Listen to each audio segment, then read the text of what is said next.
It's about the one year after the Abraham Accords. I believe that you know what are the Abraham Accords. The bilateral agreements for the normalization of the diplomatic ties between Israel and some pro-Western, pro-US Arab countries. What I'm going to discuss in our meeting is, first of all, which are the criteria that Israel, the United Arab Emirates, Bahrain, Morocco, and Sudan were important for the governments of those states in order to proceed to these accords. The reasons of what every country wants from the accords, and also we are going to discuss who's next. Which countries from the Arab world will be ready to do the same? The Israeli Minister of Foreign Affairs, Yair Lapid, yesterday in Washington said that there are more other Arab countries to come and to normalize their relations with Israel. And the Biden administration seems to understand that these accords and the normalization of the diplomatic ties between Israel and the Arab world is a strategic goal for the American policy in the Middle East in order to de-escalate tensions between Israel and the Arab world. And the second goal is for the American point of view to coordinate the American Middle East policy by bringing together government, pro-Western and pro-American governments of the region, and so that they can talk with each other. So I hope I have prepared a PowerPoint, which I hope will help us, me and you, so that we can proceed. And then I will be happy to answer your questions and discuss about what I'm going to present. Where is it? Here it is. I hope you can see it. Is it okay?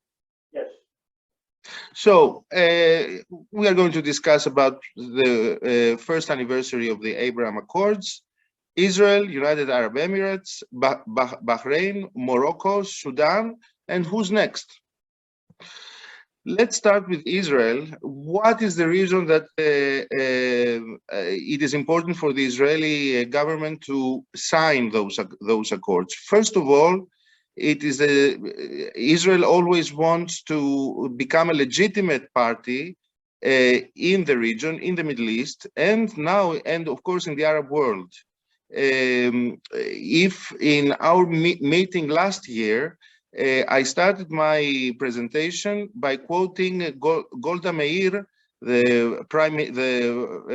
she was then the Minister of Foreign Affairs of Israel in 1956, when she was at the UN General Assembly after the Suez Crisis, and she wrote in her memoirs that Israel has no friends.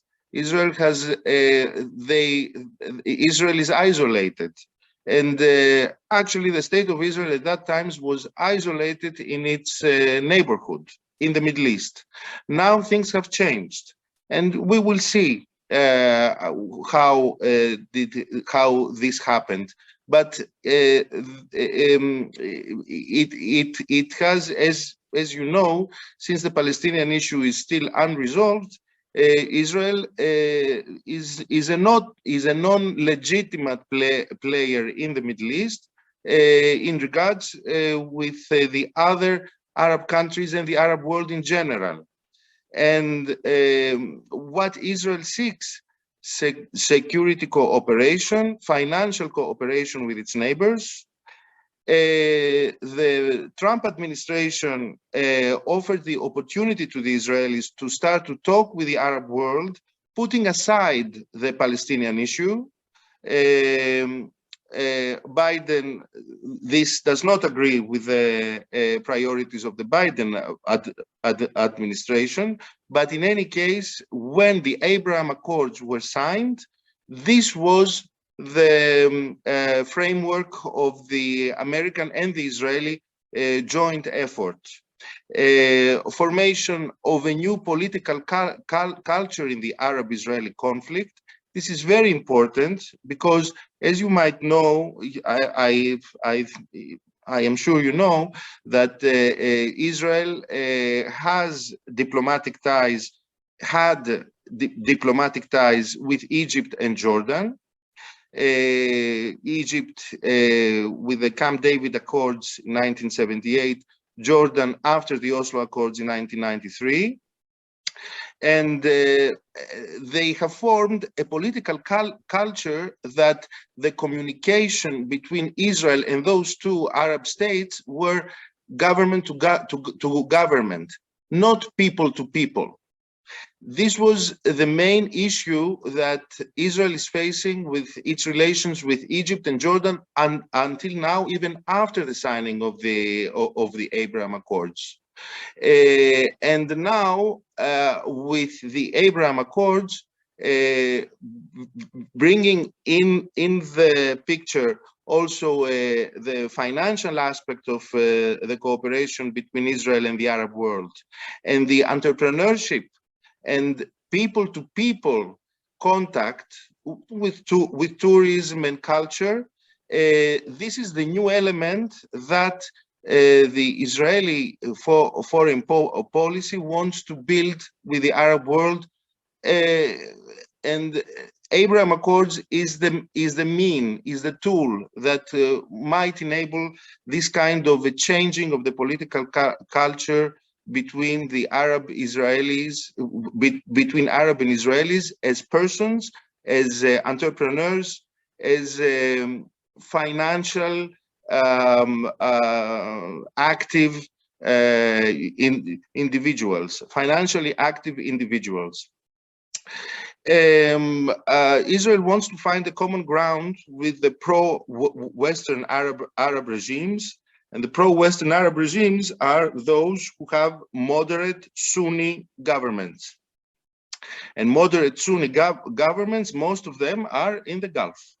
That's why the first state that has signed this accord of normalization of the diplomatic ties with Israel was the United Arab Emirates. I will explain why in a minute. Another criteria which is very important, Israel and the moderate Sunni governments have common adversaries, which are Iran, the Shia factor in the region, and Islamic radicalism or terrorism. You may give whatever ideological narrative you want. But the main thing is that Israel wanted to find someone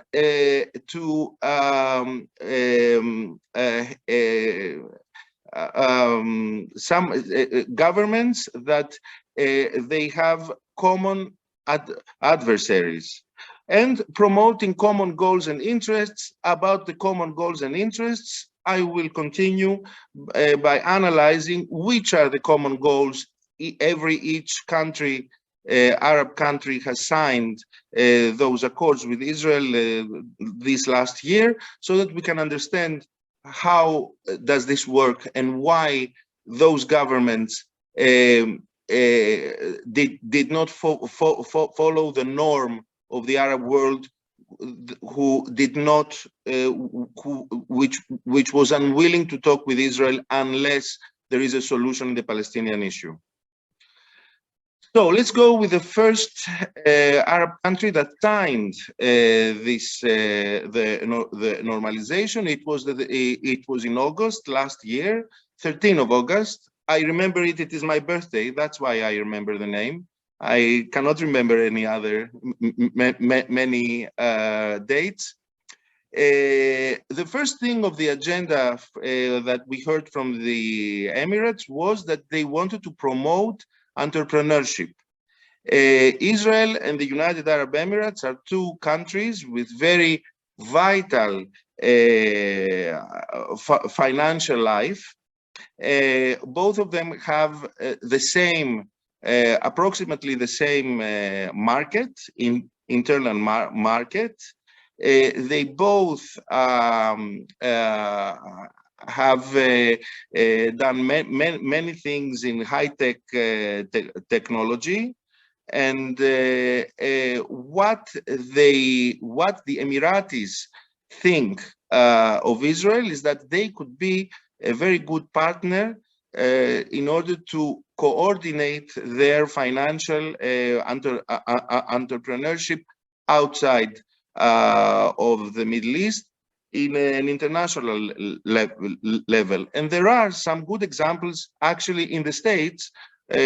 For 10 years, there have been some companies, mixed companies, Israeli and Emirati companies, that exist and work together in high tech.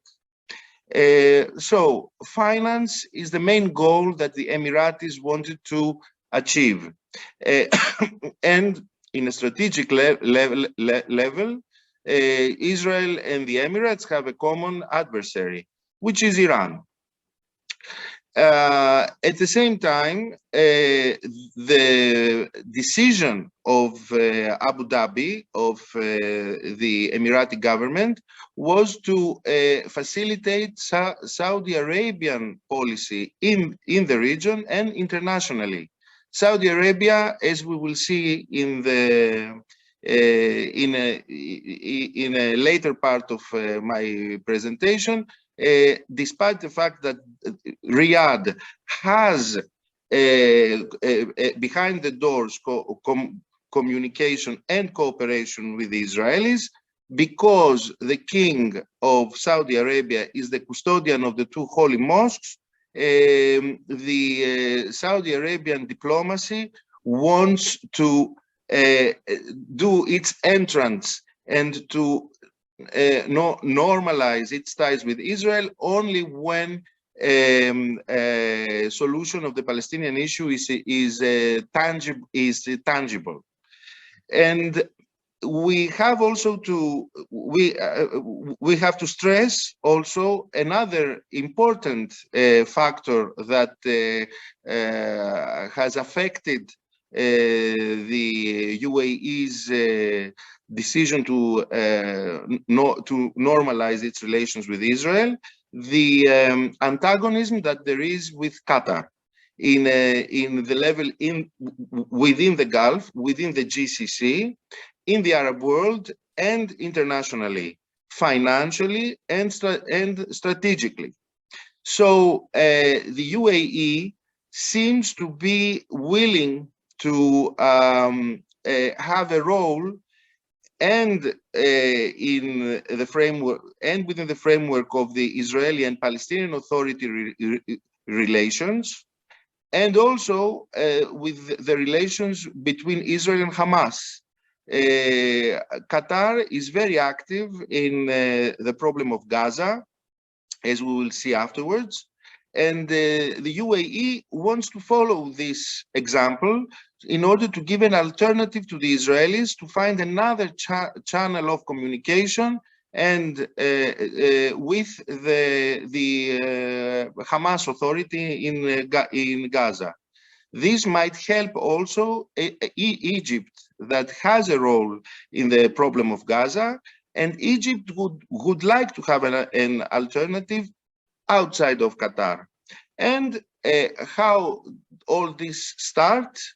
It started when the UAE decided to have a role in the Syrian crisis. Right now, the UAE does not have a role in the Syrian crisis. But in the beginning of the Syrian civil war, we saw an active cooperation in a military on military basis between the UAE, the Saudis, and Jordan. From a certain phase and afterwards, the Saudis, the Jordanians, and the Emiratis have decided that they cannot play this role. But this was an indication for Israel that they have a common ground and they have common goals in the region against the Iranian presence in Syria, against maybe the Russian presence in Syria, and against the Turkish presence in Syria. These were the three factors that made the Israelis and the Saudis think that they should cooperate. And this was the start of this thing. Abraham Accords is not something that evolved on the 13th of August 2020, just like that, out of the blue. We have a 10-year period that those two factors, the Israeli and the Saudi factor, have started to see what are the common grounds they had. So these are the criteria that have affected the Emirati diplomacy to proceed and sign the first Abraham Accord with Israel and normalize their relations with the Jewish state, with Israel, with the state of Israel. The second country that we examine is Bahrain. Bahrain is a small, tiny kingdom, island in the Gulf, that, as we know now, for many years, the Israeli intelligence had a basis, an unofficial, of course, basis in Manama, in the capital of Bahrain. And why is that? Because the royal family is Sunni, moderate, pro-Western, pro-British, actually, and pro-Saudi. But the majority of the population is Shiite, pro-Iranian, and they speak, their mother tongue is Farsi, is Iranian. So Israel and Bahrain always faced a common adversary, especially after the emergence of the Ayatollah Islamic Republic of Iran in 1979. So this is not a new thing that Israel and Bahrain were talking to each other. It was something that it was expected. When the UAE has started to officially talk with the Israelis, it was a matter of time that Bahrain would do the same. The second thing, so I said the first, I said the second, and now the third factor is that, if you remember, with the Arab Spring, after Tunisia, it was Bahrain that had to face this wave of instability, and Saudi Arabia was the one that saved the Bahraini Sunni monarchy. This has resulted that the Bahraini diplomacy always follows what the Saudis want to implement, and in the region and internationally. Whatever Saudi Arabia says, the Bahrainis will agree. Also, we have to see that the Kingdom of Bahrain, okay, although we cannot say that Bahrain is a poor country, but if you compare the economic facts between Bahrain and the other Gulf states, Bahrain seems to be less powerful, less rich. So cooperation with Israel and the UAE gives an opportunity to Bahrain to promote its economy and its situation. And with this mean, this tool, the Bahraini royal court thinks that this will de-escalate internal tensions between the Sunni government and the Shiite government. When a week ago, when Israel has inaugurated its embassy in Manama, there were demonstrations in the country against this move. And of course, the Bahraini government always is preoccupied of what will be the consequences in the political on a political level, on an internal level. It was not. It was a decision that it was expected, but it was not an easy decision for Bahrain to proceed to such a move. There is also the traditional rivalry versus Qatar over sovereignty rights in some islands. Of course, this issue is resolved, but the relations between Bahrain and Qatar are not excellent, and also this was also a reason that that Bahrain felt okay to do this move toward Israel, so that this is the policy of Saudi Arabia, not to let Qatar be too strong, and not to let Qatar have more possibilities to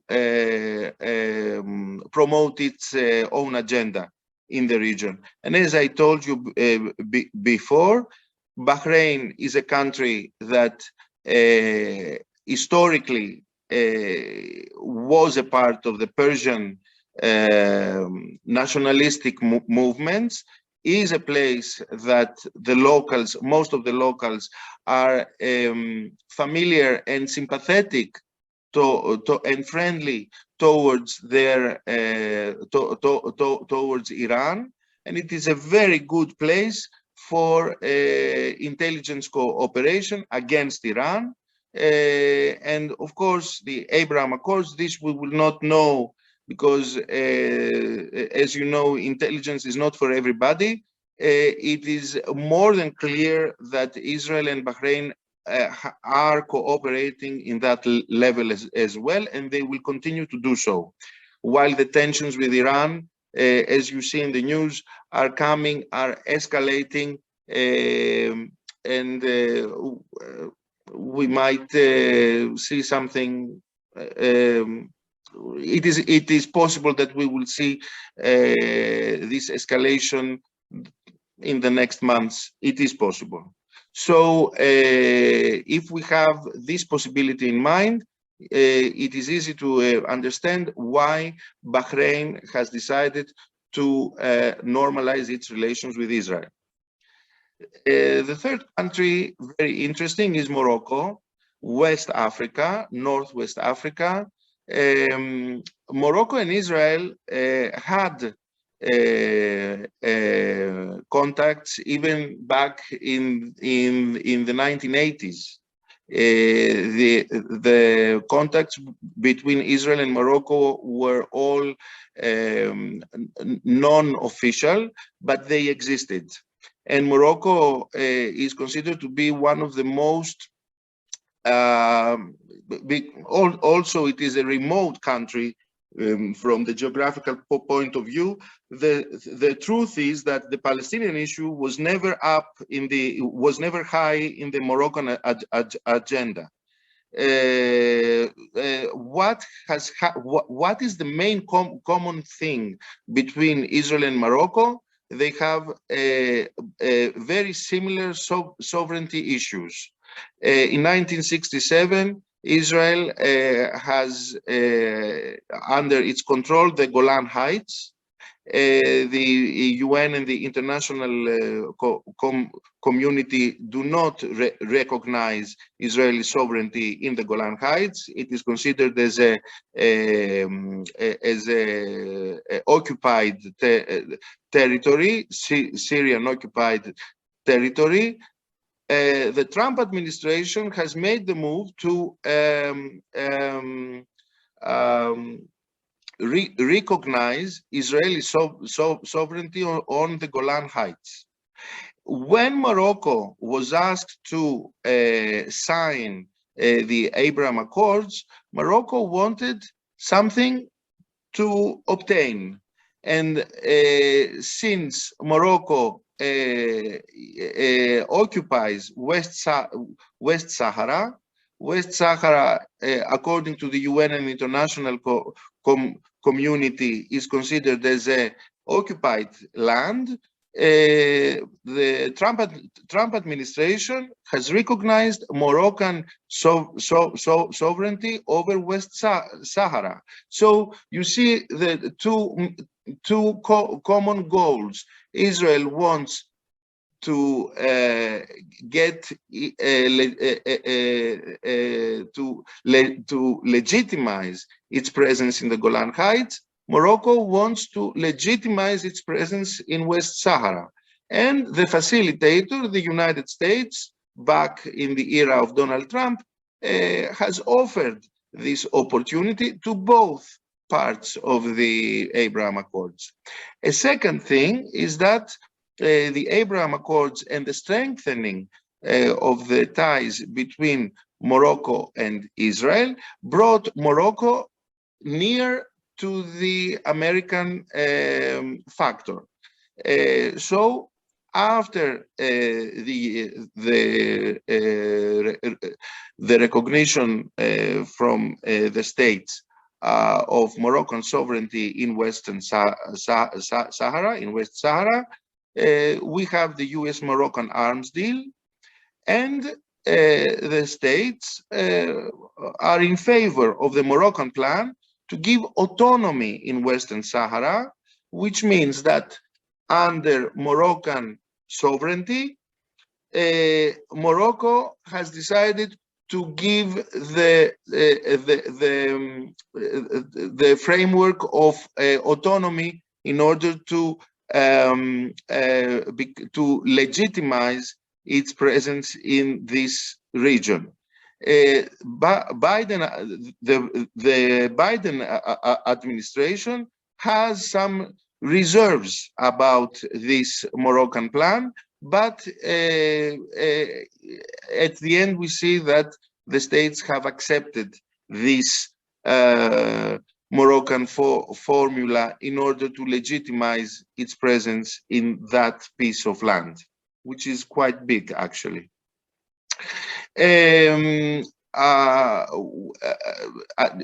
Together with the approachment between Morocco and Israel and Morocco and the US, comes the UAE and opens a consulate in Western Sahara.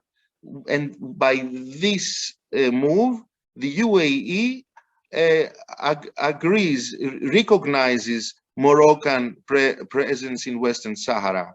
This, no other Arab country has done so, because the Arab countries and the Arab League, since they have decided to have a common line toward the issue of the Golan Heights, they cannot change their line about West Sahara. And also Algeria, a rival of Morocco, they always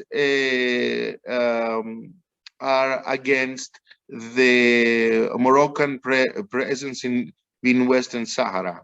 What happened between Morocco and Algeria after the signing of the Abraham Accords, after the normalization of the ties between Morocco and Israel, after the opening of the consulate of the UAE in Western Sahara, Algeria has decided to cut all the diplomatic relations with Morocco.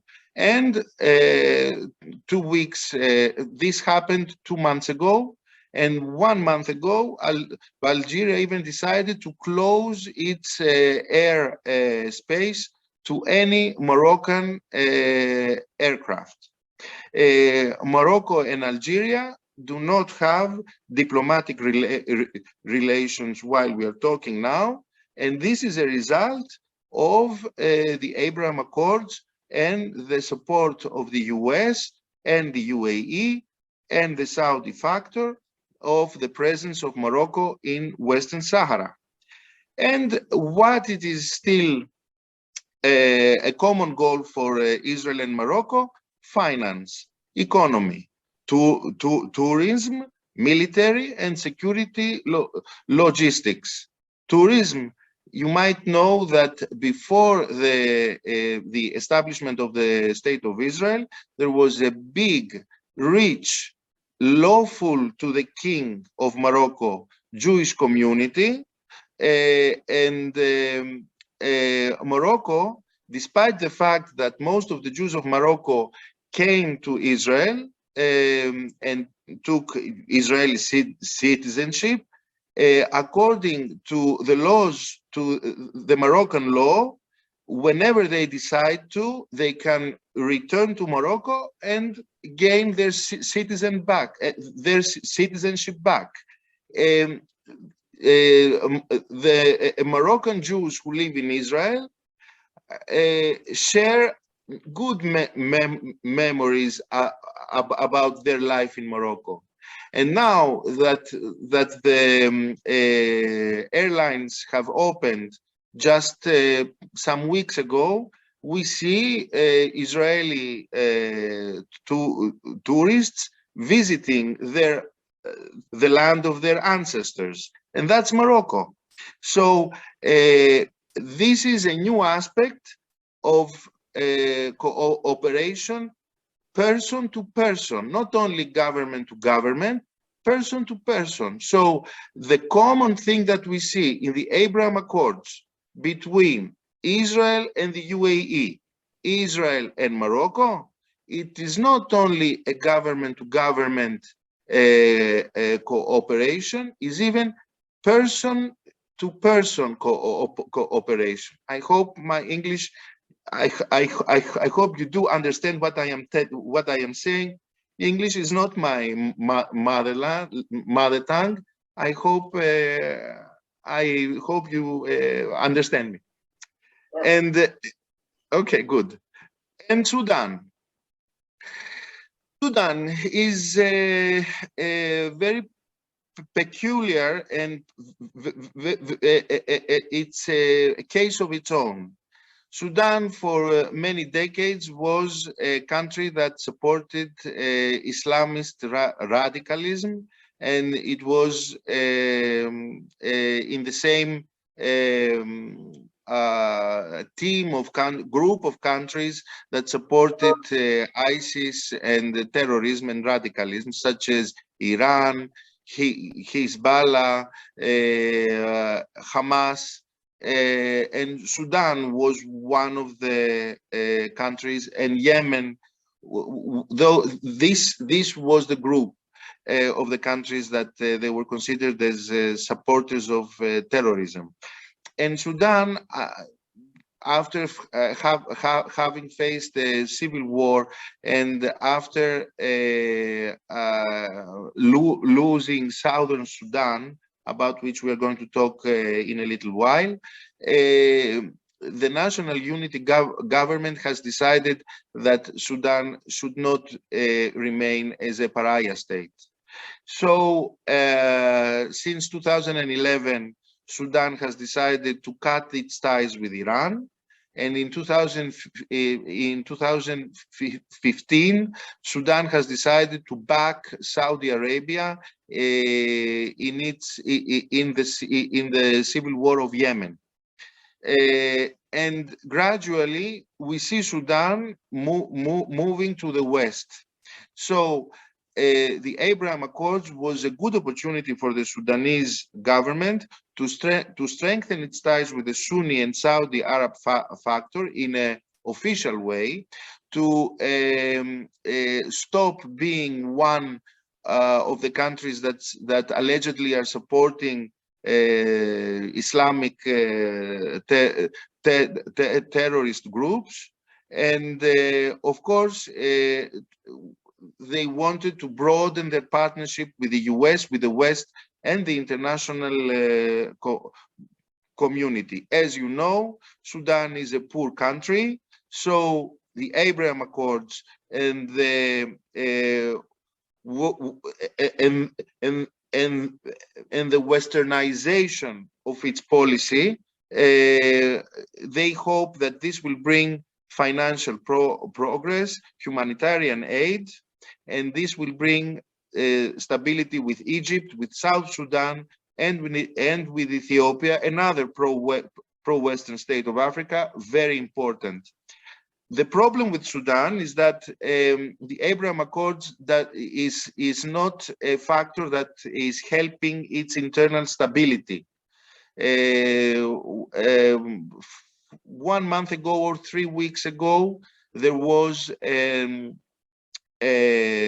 coup attempt, a failed coup attempt, and this coup attempt was from the part of the Muslim Brotherhood and those who do not want Sudan to become a westernized state. At the next day, when we heard about this attempt, which was failed, as I told you, the National Unity Government confiscated assets within Sudan, which were allegedly helping the Hamas movement and the Muslim Brotherhood. This was a way that the government of Sudan wanted to show that its decision to move westwards, it is something that it will not change. But on the other hand, we see that Sudan has signed the Abraham Accords. The Sudanese airspace is open for Israeli aircrafts, but Israel has not yet opened its embassy in Khartoum, nor Sudan has opened its embassy in Tel Aviv. What we see is that nor Israel nor the Saudis, who have a word in Sudanese government and governance, nor the United States do not press Sudan to officially show that they are in favor of the accord they have already signed. So we are waiting to see who's next. Right now, Israel has 5 embassies in the Arab world. The oldest one is in Cairo, in Egypt, after the Camp David Accords in 1978. The second one is Jordan. Right now, this embassy is open because there are some years that it is closed and some years that it is open for other reasons that we might discuss in another time in the future when we meet. But Israel does have an embassy right now in Amman, which is open since 1993, and 3 new embassies in the Arab world, as we see at the United Arab Emirates in Abu Dhabi, in Bahrain in Manama, in the capital, and Morocco in Rabat. Very new developments. Just 3 weeks ago in the United Arab Emirates, 3 weeks ago in Morocco, and 2 weeks in Bahrain. Very, very new. So our question for now is, who's next? Who's next? So we are going to examine every single Arab state and which are the possibilities that they might decide to sign a normalization agreement with Israel. Sudan, as I have told you, Sudan has signed the agreement, but it is not yet implemented. Although Sudan declared that it will not normalize its relations with Israel, their diplomatic ties are on a standstill due to the instability in Sudan that I talked about. The United States does pressure Sudan to materialize its commitment. We will wait and see when this will happen, but it's a matter of time. It will happen unless the National Unity Government one day will be overthrown. This we do not know. While we talk, the situation in Sudan is considered as extremely unstable.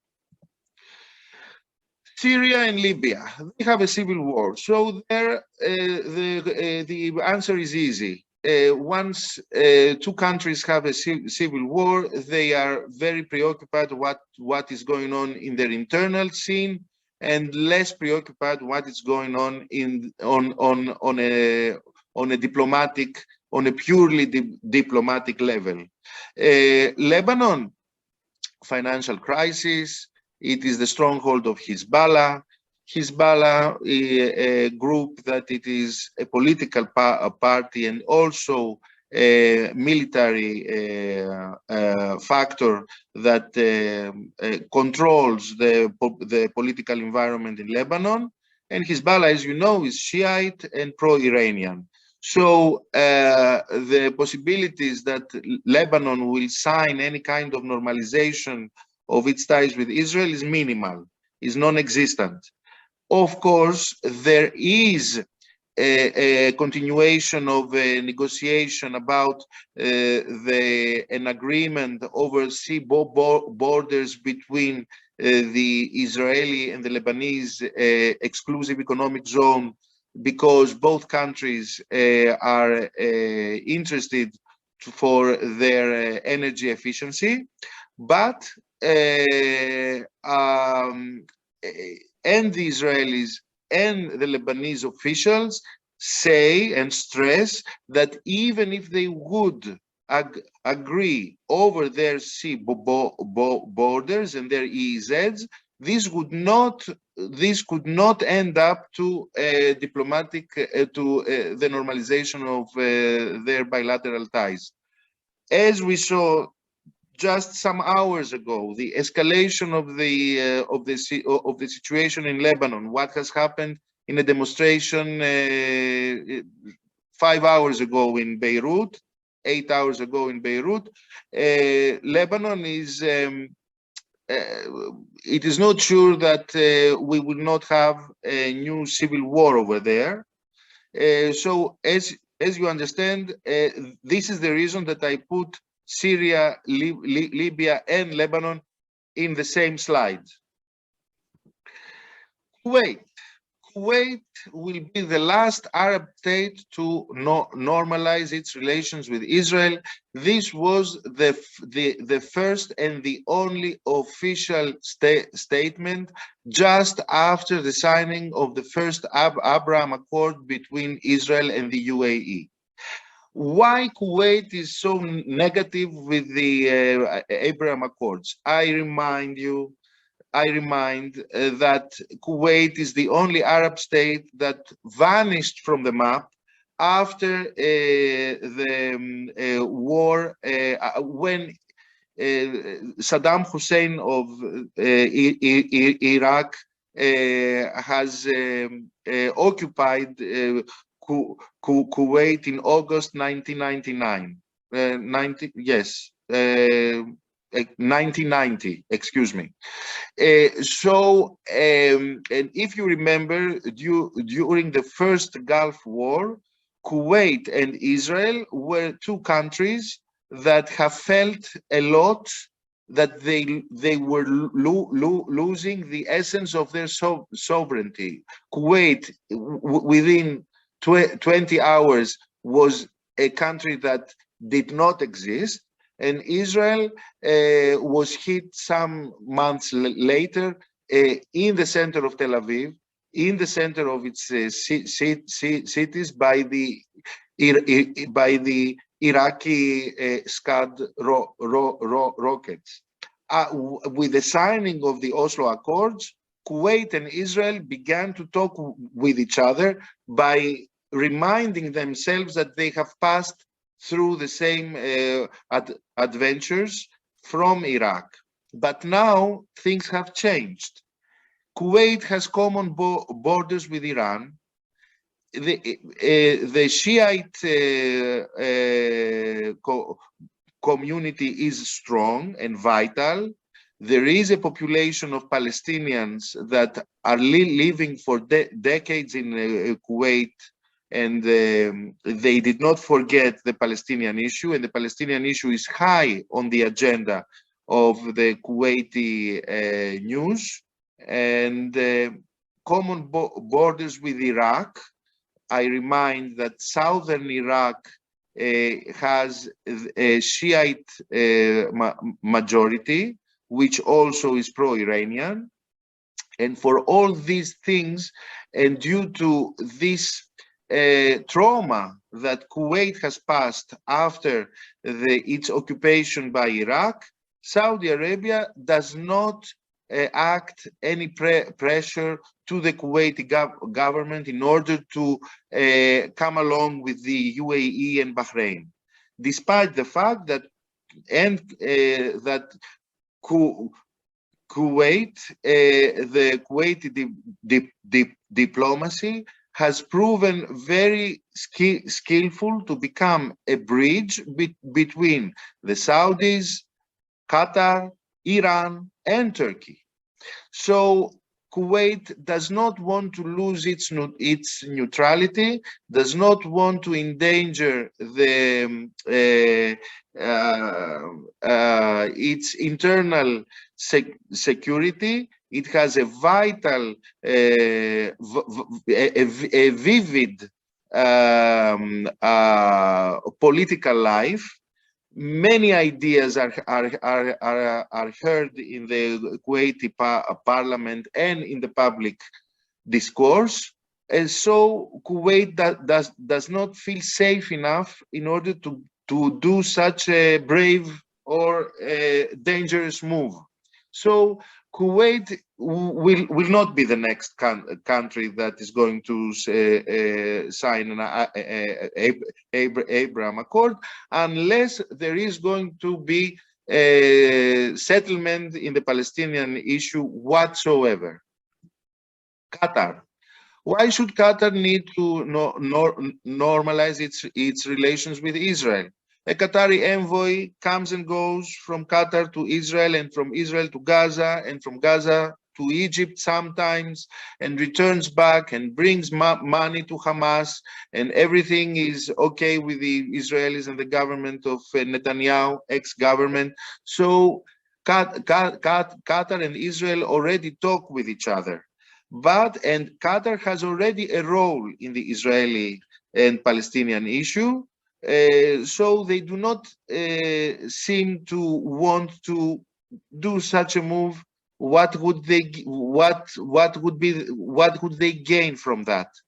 A good reason for Qatar to normalize its relations with Israel. Qatar wants the new F-35 aircrafts, military aircrafts, which the UAE has gained as a gesture from the US after signing the Abraham Accords. Israel also will have those F-35. Qatar wants them. If the states will begin to talk about this kind of possibility, Qatar is able to legitimize and to explain and to explain its position, even to sign such an accord with Israel. But I think that due to the problematic relations between Qatar and Saudi Arabia, and especially between Qatar, the UAE, and Bahrain, this thing will not happen. So Qatar will not be the next state that is going to sign such an agreement with Israel. Oman. It is a neutral country, not Shia, not Sunni, and this is the main thing that Oman shows to the Arab world. Not with one side, not with the other, and this important country controls the Straits of Hormuz. So from the end, the exit and the entrance to the Gulf, very important thing. Geography of Oman made it the Switzerland of the Gulf, the country that would not ever lose its neutrality under any circumstances. This is what the British wanted, this is what the Americans want, this is what the Iranians want and the Saudis want, and Oman. It is not a matter of luck that the Arab Spring did not come to Oman. It is a season that has never passed from the skies of Oman, not from its cities and its society. So neutrality between Saudi Arabia and Iran is something very important for Oman. And the Omanis will never jeopardize this lack they have from geography. The previous Sultan Qaboos maintained contacts behind doors with Israel and with the West and with Iran. And the current Sultan, who is fresh, does not seem to want any active role in the Arab-Israeli conflict, because he knows that if Oman loses its neutrality, only problems will come out of it. Oman sees itself as a goodwill facilitator rather than a player, as the UAE or Bahrain see themselves, or even Morocco. Will be ready to normalize its relations with Israel only in case its sovereign rights would be in danger. But this does not happen, since throughout the years and the decades, Oman and Iran have good relations, Oman and the Saudis have good relations, and the West and the East and Russia and everybody wants Oman to remain the Switzerland of the Gulf. Being neutral gives you the possibility to think it over. And once Oman will have the green light, let's say, of Iran, because so that Iran would serve its interests and facilitate the negotiations with the West, if Iran will decide to do so, there is a possibility for Oman to decide and to sign and normalize its ties officially with Israel. Israel and Oman are talking with each other for decades. I would not, well, let's wait and see with Oman. It is a possibility that at the end we'll take a green light. But of course, it's not up to Oman to decide. It's up to many other factors to decide, mainly Iran. If Iran gives the green light, then Oman maybe will normalize its relations with Israel. I don't think that this will happen, and that we will see this in the coming months. South Sudan, why not? Firstly, South Sudan, we have to decide if it belongs to the Arab world or to Africa. South Sudan is a Christian country, it is the newest country in Africa, and during the civil war in Sudan, South Sudanese had contacts with Israel, and during that war and after that, their leader came to Israel, came to Jerusalem, and declared that when the time is right after its independence and when its diplomatic service will be able to do so, they are willing to open an embassy not only in Israel, in Jerusalem. Why? Due to their faith. Christianity and plays an important role for the South Sudanese nation building a narrative, national narrative. The new state needs a narrative. Why does it exist? And why does South Sudan exist? Not because they don't speak the same language with North Sudan, because they believe in another God, they have another faith. And Jerusalem, as you know, it is the center of Christianity. So, what might cause the South Sudanese rejection to normalize its ties with Israel? Qatar has strong economic ties in South Sudan. If the UAE managed to diminish the presence of Qatar in South Sudan, and with the diplomatic pressure of Sudan itself, or Northern Sudan, Muslim Sudan, and Ethiopia, which is a Christian nation, then South Sudan will consider to do the same and follow the path of Sudan and the UAE and the Saudi Arab factor, Sunni. Of course, as you know, South Sudan is a poor country, one of the poorest in the world, suffered a lot after years and years of civil war, needs financial and humanitarian aid, and of course the US, the Emiratis, Israelis, and the West in general are able to give this aid. Let's see how this will go. It is possible that South Sudan will be one of the next states to sign an Abraham Accord, if we accept that they are Arabs and not Africans. But it is just a matter of theory.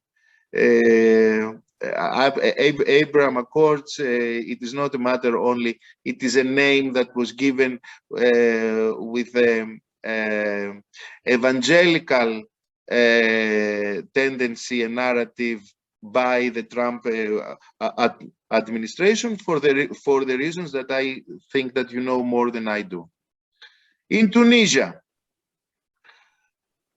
certainly not now.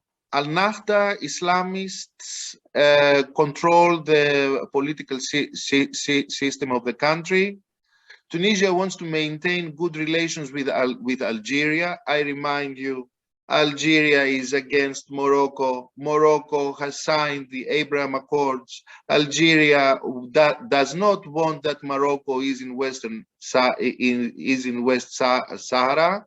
So Algeria is against the whole thing with the normalization of the ties with Israel. So why the Tunisians should dissatisfy a stronger Algeria, a neighboring country, bigger and important? Also, Tunisia cannot forget that in its western borders, in Libya, there is a civil war.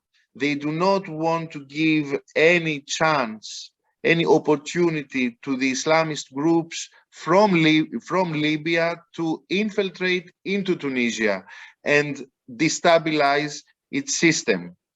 Great need for financial and humanitarian aid.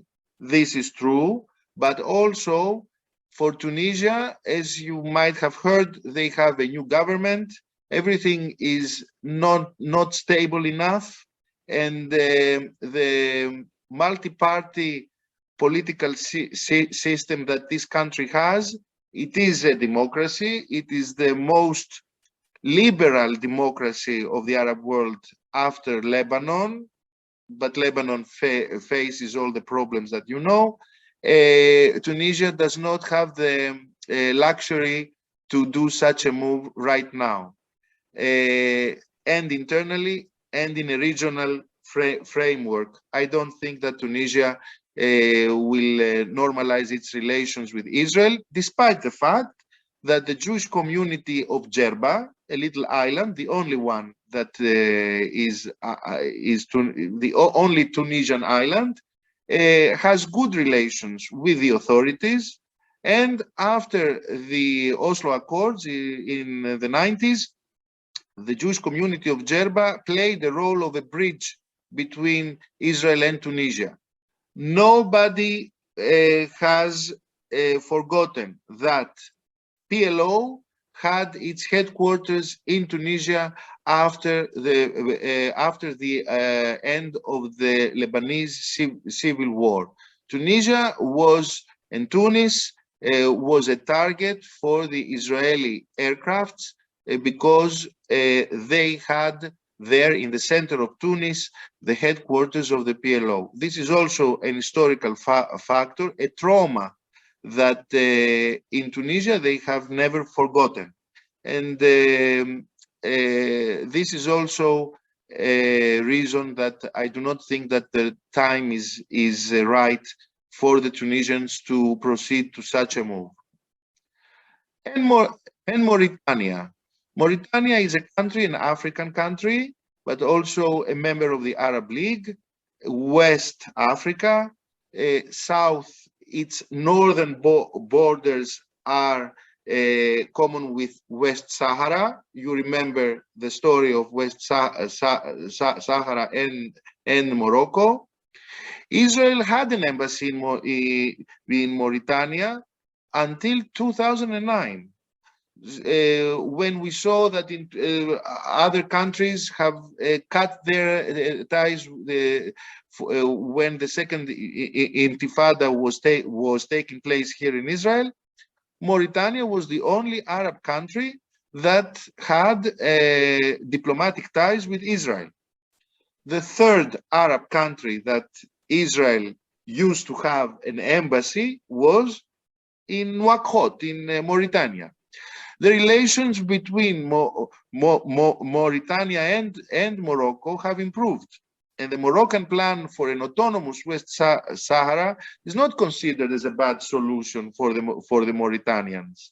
Mauritania needs to consider its relations with Algeria, but it seems that the government of Mauritania, at the end of the day, when they hailed UAE's decision to normalize its relations with Israel in August 2020, the Ministry of Foreign Affairs of Mauritania said that UAE has every right to conduct its policy without asking anybody. In case that the Saudis, let's say, or the UAE, and in case that the US and Israel offer humanitarian and technological means in order to promote the quality of life in Mauritania, I think that it would not be a big issue for the Mauritanians to accept for the reopening of an Israeli embassy in their capital. So it is a country that we might hear in the news that is willing to sign fifth accord with Israel. Chad, it is possible. It is the same question whether Chad is an Arab or an African nation. It is a mixture. And Arabs and Africans live in Chad. As I told you, it is a theoretical issue whether an accord with Israel is going to be named as Abraham Accord or not. the president of Chad paid an official visit to Israel in November 2018. He did not say a word about the normalization with the ties on a diplomatic level. He came, he talked, he went to Yad Vashem, he came to Jerusalem, and he left. But since then, it is believed that Israel and Chad maintain contacts, but none of them are announced in a public way. We should not be after this visit. We should not be surprised that Chad will be another state that is going to officially normalize its relations with Israel. Israel has helped Chad economically and militarily during the civil war. And at the end of the day, when Chad asked from Israel to pay its debts, then Israel said that it is impossible for us to cover the costs, and so Chad has decided to cut its relations with Israel in 1972, and the Saudis were very happy to help Chad so that Chad would remain in the Arab world and not have a special relations with the Zionist state. Now things have changed. We might see a change here also. Iraq. Here we have a federation. It's a different country than it used to be when Saddam Hussein was in power. The pro-Iranian Shiite majority controls the political system and the federal government. Excuse me. After the signing of the Israeli-UAE agreement, there seemed to be a certain opening of the Iraqi media to Israel, and that the local Jewish community, tiny, in Baghdad and in Basra, trying to become a bridge between Israel and Iraq, not encouraged, nor by Iraq and not by Israel as well. The political instability is something that continues in Iraq. Last Sunday, they had elections after 2 years of continuous anti-government protests.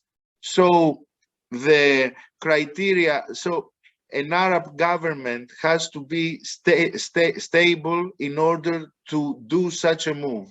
And even if they wanted to do such a move, even if there weren't the Shiites in Iraq that are controlling the country, without internal stability, no Iraqi government and no government in the Arab world would do such an important move. We have also the Kurds in northern Iraq who have an autonomous government, and that government, the Kurds of Iraq, do maintain unofficial ties with Israel. Kurdish oil comes to Israel through a pipeline from northern Iraq to Turkey, and from Turkey the boats come to the port of Ashdod. So the Kurdish autonomous entity in northern Iraq does not exercise an independent foreign policy, but, and of course it does maintain good ties with Turkey. Turkey would not veto such a move, of course, but it is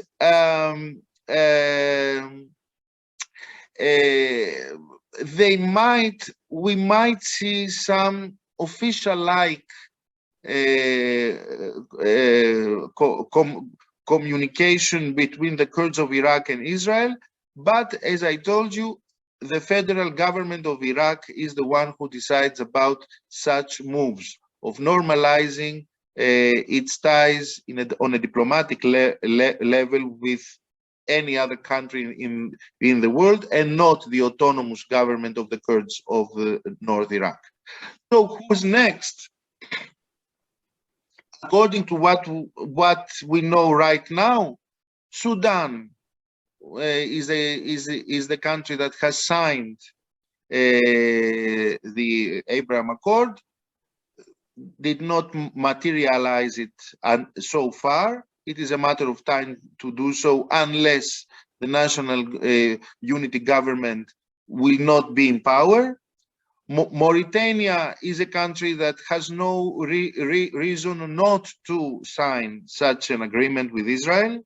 Chad is a country that I personally thought that would already have happened, but we still wait. South Sudan, it is a possibility that South Sudan might materialize its promise given by its leader during the civil war and just after the end of the civil war here in Jerusalem. Oman, if the talks between the West and Iran, between US and Iran, go further and they have a positive outcome, I doubt it, but in case this would happen, then Oman, the Switzerland of the North, of the Gulf, will be, if Oman has the green light from Iran, this might be a possibility that also Oman would sign such an agreement with Israel. The new Sultan seems to be much more introvert and much more conservative. So it is possible that at the end of the day, Oman will not do such a move. Then that's the reason why I put it in the fifth last place. And what about the Saudis, the biggest country, important one? Saudi Arabia affects the governments of the moderate pro-Western Sunni Arab states, the UAE, Bahrain, Oman, Egypt, Sudan, Morocco, Kuwait, excuse me. So whatever those countries have done with their relations with Israel, the Saudis have already given them their green light. They knew it all from the beginning. But although Saudi Arabia does maintain contacts with Israel, at least during the last 10 years, it is considered that the Saudi king, as the custodian of the two holy mosques, will decide to officially normalize his country's ties with Israel only when the Palestinian issue will be or very near to its solution or resolved. Until then, Riyadh will continue to control the Gulf states' moves behind the doors. And there is no doubt that the regional Israeli-Saudi cooperation has to do mainly with Iran's policy in the Middle East. I've forgotten to talk about Yemen, which is another country that goes to this category. Syria, Libya, hopefully not, but it is possible also Lebanon. Yemen, we see there an ongoing civil war. There, the Saudis and the Iranians are actually doing a proxy war. And of course, once we talk about a country in a civil war, there is no point to talk about what would the government, wherever that is going to decide about its relations with any other country, and of course with Israel. So, my dear friends, I have finished with my lecture. I hope that I have helped you and that you enjoyed it. I hope that you have learned and heard new things. And thank you very much for being with me. I don't know how much time I am talking. It should be, 5 more. Now I see the message too of Natalie. Thank you. I hope I did not pass more than 5 minutes from the time that you have sent this message. Thank you. I mean, I really think very highly of you and your knowledge of the region, but I think one more time you have proven to us that how the region is connected, and with this very thorough and very nice presentation this afternoon here in Boston and late in the evening in Jerusalem, where you are, really spanning and I think putting it in perspective that, we talk about the Eastern Mediterranean here, but then you took us from Mauritania all the way to Oman, and from Oman all the way to Iran and back, and giving us the connectivity. I think one of the questions that I have, and I know that we're past the time, but is like, how surprised are you that a year later we have completely new leadership in both the United States and in Israel? It seemed to be the path charted by the Trump and Netanyahu administrations is still on, and we're still on that path. And it seems that we're moving forward. There's no sign of moving back. The Trump administration has somehow connected the Abraham Accords with his vision for peace. The Biden administration has separated these two issues. If you, I don't know if you have seen that, I was impressed. When the new administration in the States took over, they stopped to refer to those accords as Abraham Accords. They said the treaties for the normalization of the diplomatic ties between the UAE and Israel, between Israel and Morocco, Israel and Bahrain. They wanted to differentiate themselves from the previous narrative, evangelical, prophetical, messianic, and they wanted to differentiate those pragmatistic accords from the narrative that Trump administration has used. We are not in the same. It is not the same what we see now from the Biden administration and Trump.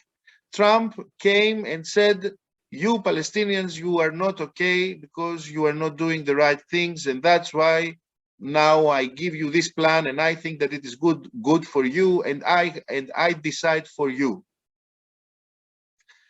Biden is different. De-escalate the tension, give credit to the Israeli government, which is the first Israeli government that has an Arab minister, an Islamistic party, Arab Islamistic party that backs the government, which is headed by Bennett, who actually he is against the two-state solution. But Yair Lapid, the Minister of Foreign Affairs, is for this solution. And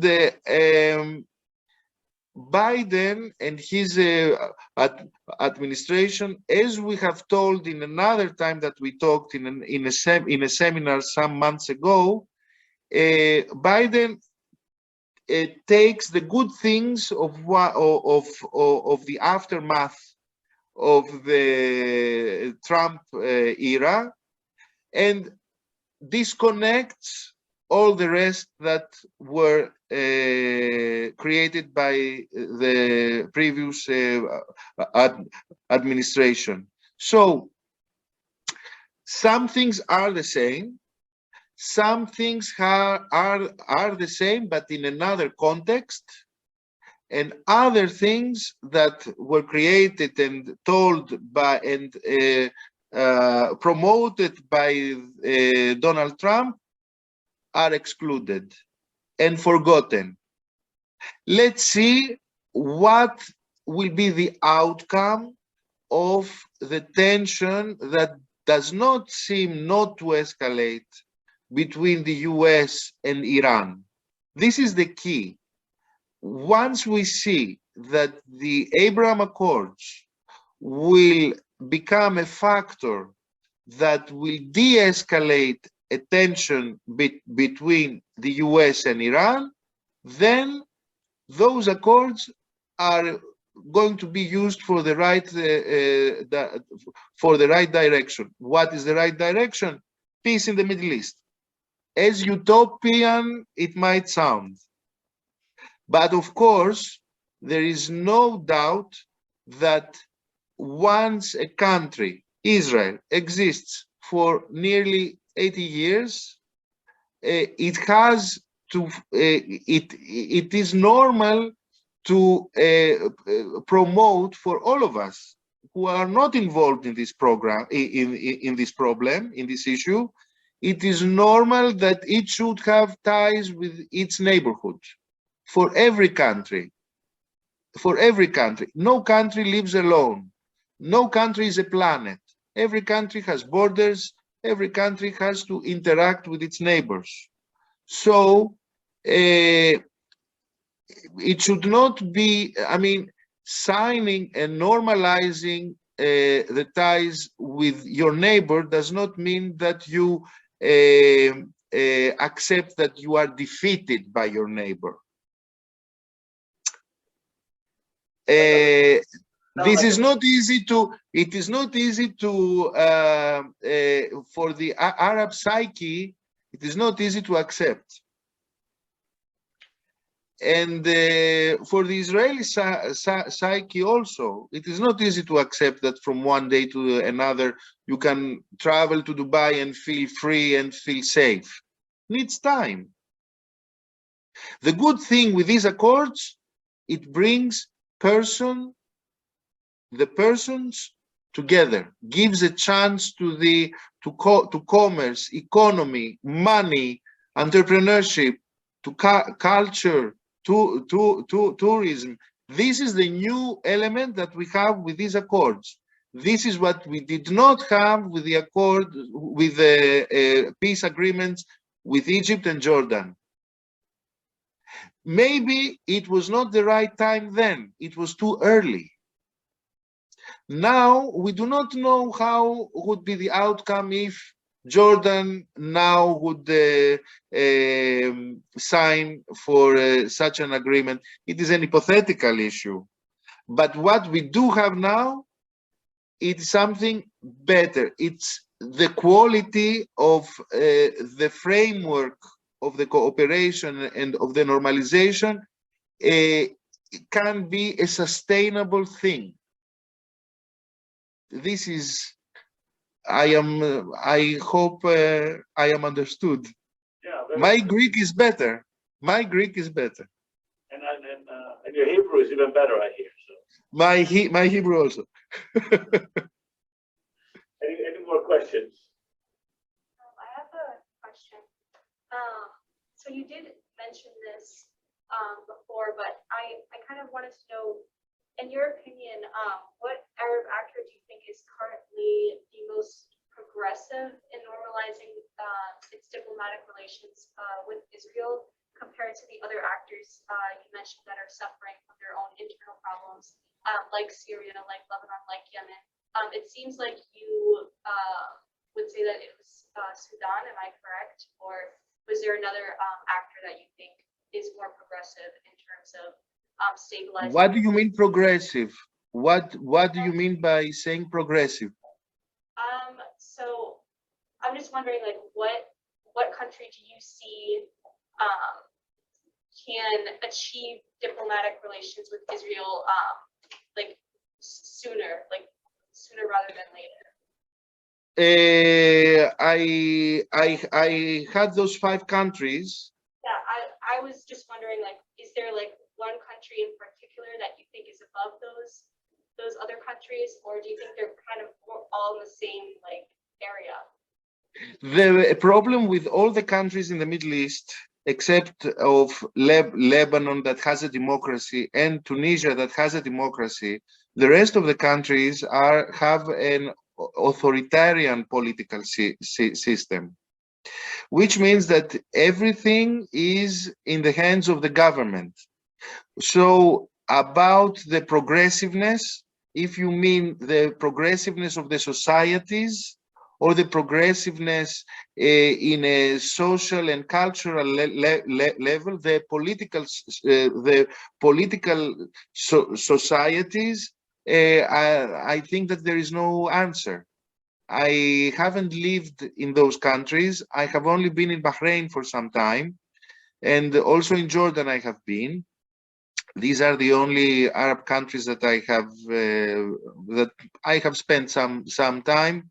In Bahrain, I see that there is a political, a colorful public discourse, and it is not a matter of luck that some of the groups of NGOs came from Bahrain, came to Israel and visited Israel and had a public appearance in even in the Western Wall and in the mosque Al-Aqsa Mosque. So, and now with the COVID crisis, you whatever news comes from those countries is filtered, is government shown, is governmental. All the information we have. The Sudanese do not have money to come over and visit Israel. Moroccans also not. Those who do have money and can come here are the Emiratis and the Bahrainis. Those who come, what we see here in the Israeli media, these are facts that are surprising us for a good reason, that it is the first time that you meet the people from those countries.